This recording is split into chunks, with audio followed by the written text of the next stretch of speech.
Кутман күн барыңыздарга. Бүгүнкү видео өзгөчө жумуш жайымдарга пайдалуу рецепт болот деп ойлойм. Көп убакытты талап кылбаган толтурмалуу пирог же болбосо самсы деп койсок да болот. Алгач идишке 1,5 чай кашык туз, 1,5 чай кашык сода, жумуртканын агын, ал эми сарысын идишке алып коебуз, бетине сүрткөнү. 200 мл айран, 200 грамм эритилген каймак май же болбосо маргарин кошуп, жакшылап аралаштырып алабыз.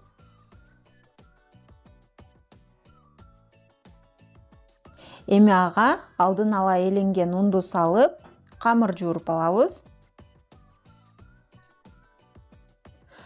Камыр жумшак да, катуу да болбогон, орточо камыр болуш керек.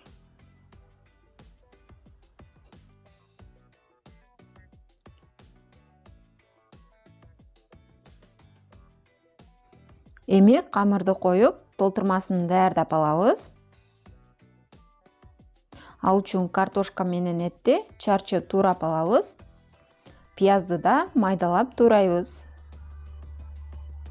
Баарын бир идишке салып алып, татымына жараша туз, кара мурч, кызыл таттуу калембир кошуп, пияздын суусу чыгып кетпеш үчүн аралаштырбай турабыз. Эми камырды тең ортосунан бөлүп, тоголоктоп алып,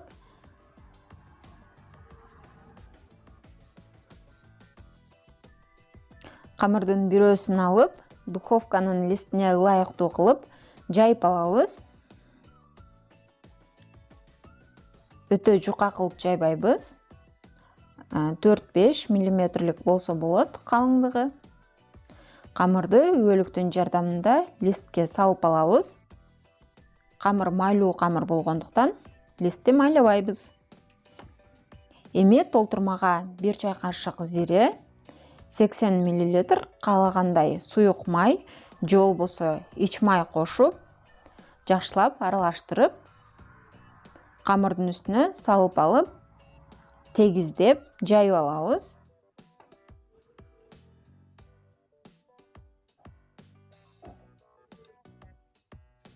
Эми экинчи камырды да жайып, үбөлүктүн жардамында толтурманын үстүнө жаап,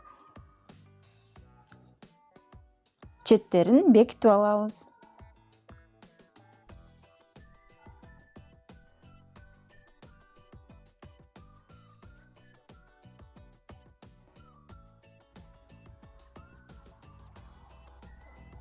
Кооздук үчүн четтерин мына ушинтип чымчылап же болбосо бурап да койсок болот.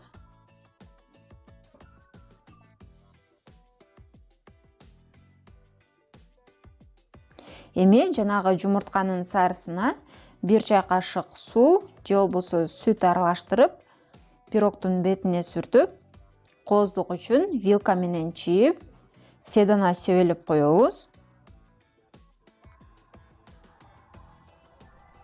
Пирог көбүп кетпеш үчүн 3-4 жерине бычак менен сайгылап коебуз. Эми муну 180 градуста 35-40 мүнөт бышырып алабыз. Самсы даяр болду. Эми аны каалагандай бөлүктөргө бөлүп алсак болот. Өзүңүздөр байкагандай, камыры ооздо эрий турган жумшак камыр болду. Сиздер да ушул рецепт менен сөзсүз жасап көрүңүздөр. Сиздерге да жагат деген ойдомун. Эгерде видео пайдалуу болгон болсо, каналыма катталып, лайк басып, жакындарыңыз менен да бөлүшүп коюңуз. Ой пикир, сунуштар же болбосо суроолор болсо, комментарийден күтөм. Ал эми видеолорумду биринчилерден болуп көргүңүздөр келсе, коңгуроо белгисин басып, жандырып коюуну унутпаңыздар. Ошондо сиздерге билдирүү барып турат. Кийинки видеолордон көрүшкөнчө саламатта калыңыздар.